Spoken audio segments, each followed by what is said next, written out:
Hey friends! Today we're making a quilted book sleeve. I thought they were so cute and cozy, and I loved making mine so much that I made some for my friends for Christmas.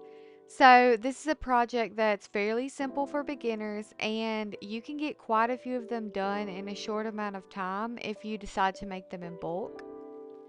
I'm going to list the supplies you'll need on the screen, as well as all of my fabric measurements if you want to screenshot.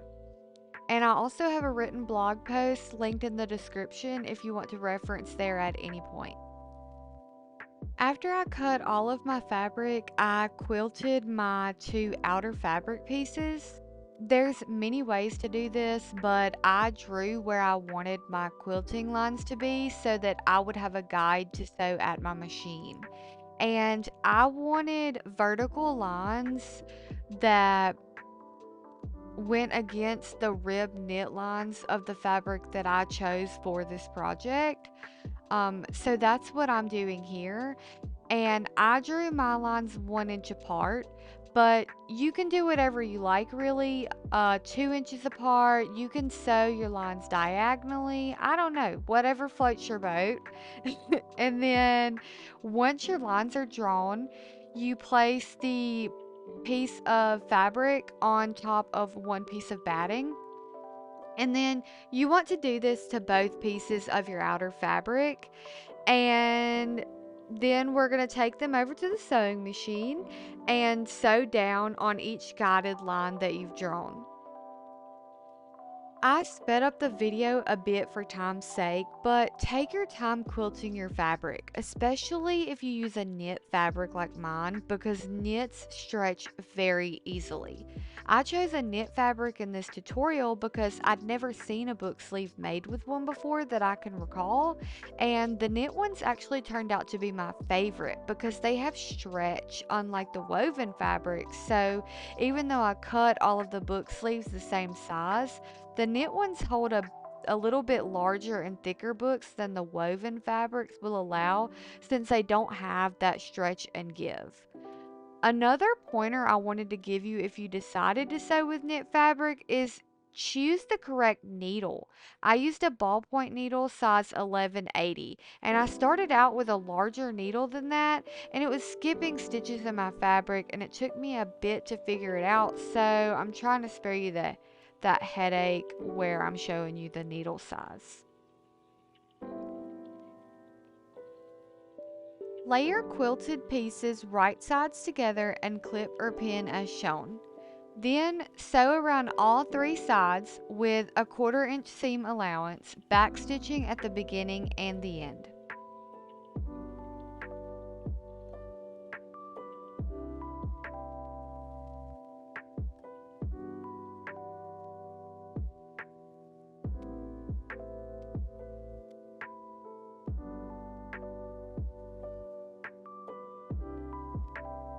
You should be left with a gap in one of the longer sides. Trim your edges and corners, and then turn right sides out and push out the corners. And you can use a chopstick or something similar to do this.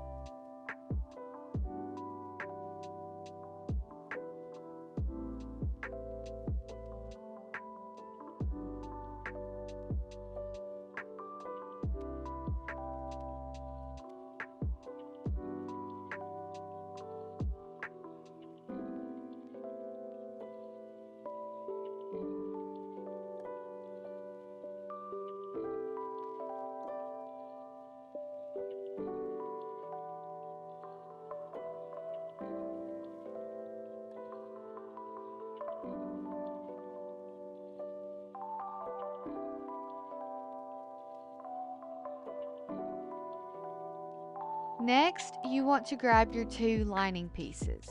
Place them right sides together and pin or clip them the same as you pinned your outer fabric pieces, but this time you want to leave a small 2-inch gap in the middle longer edge. This is so that you can turn your project through the hole later. And I used pins facing the opposite direction of how I usually pin them to remind me to stop and leave that small gap. Sew at a 1/4 inch seam allowance and remember to backstitch at the beginning and the end of both seams.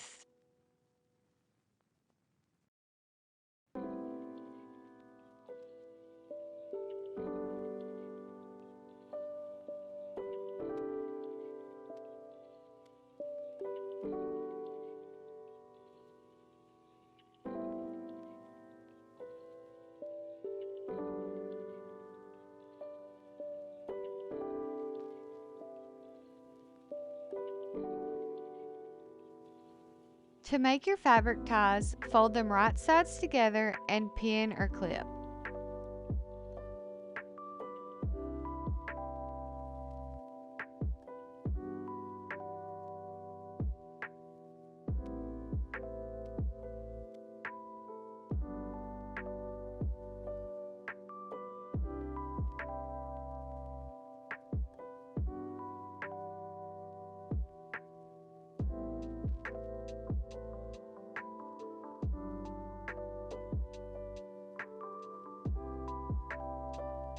To make the pointy edges, I placed my tie on a cutting mat, and then on the right end, I lined up my ruler diagonally to reach across the last 2 inches of the fabric tie, and I cut on that line.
Once you've cut your ends, starting from the pointy edge where you just cut, sew that end closed all the way up the long side, leaving the top straight edge open for turning. Sew at a 1/4 inch seam allowance and remember to backstitch at the beginning and the end.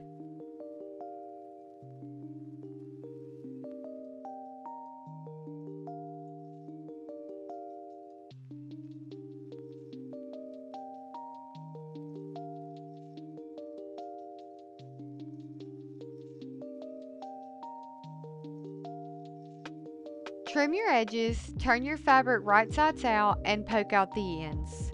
An extra step that I took was top stitching the edges at 1/8 seam allowance, but you could skip that step, especially if you're using woven fabric.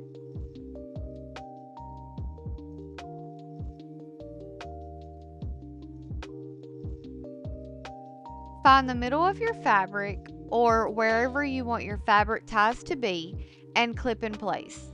Make sure you're clipping your ties in line with one another on each side because remember you're going to be tying these together later on once they're sewn down.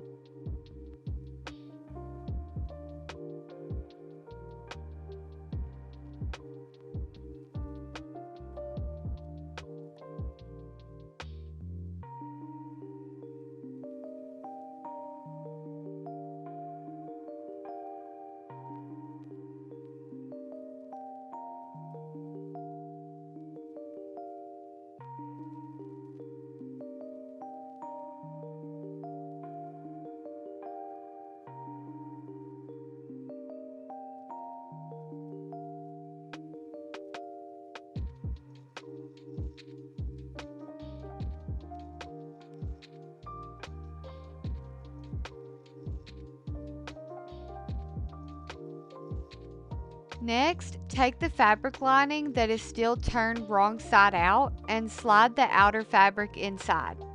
I found it easier to guide the fabric ties through the small gap left in the lining before placing the outer fabric into the lining pouch.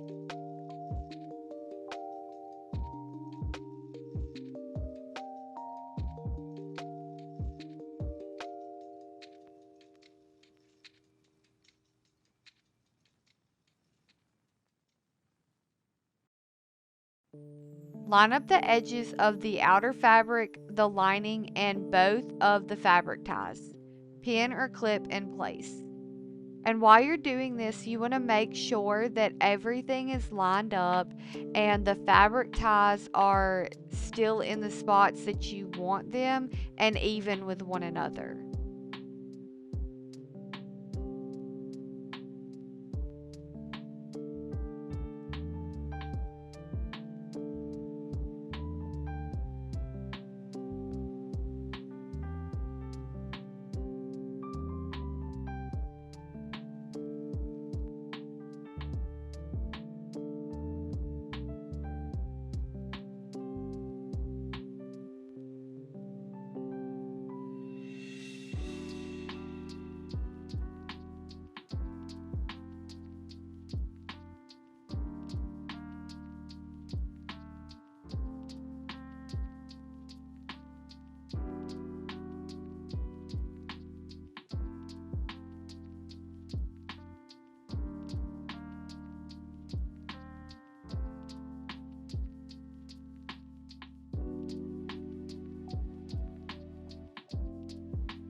Sew all the way around the edge at a 1/4 inch seam allowance.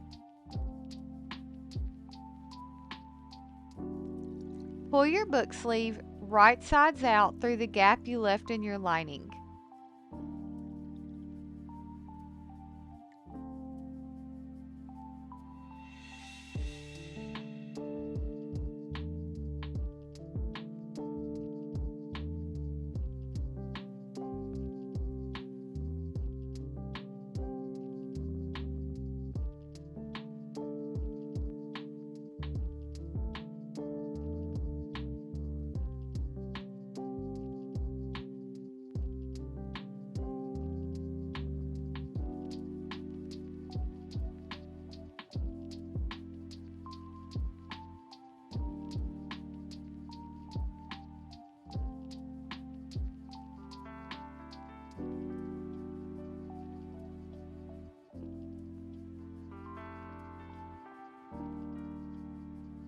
Sew the gap in your lining closed. It doesn't matter that this stitch is outside because the lining will be shoved inside your book sleeve anyway.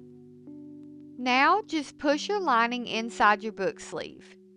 You can pin down the edges to make sure that you get a clean top stitch. Then take to your machine and top stitch all the way around your book sleeve opening at a 1/4 inch seam allowance.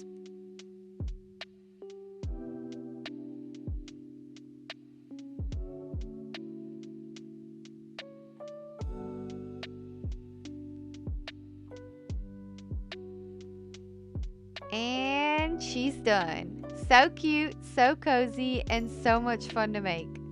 I hope you enjoyed this tutorial. Thanks for watching.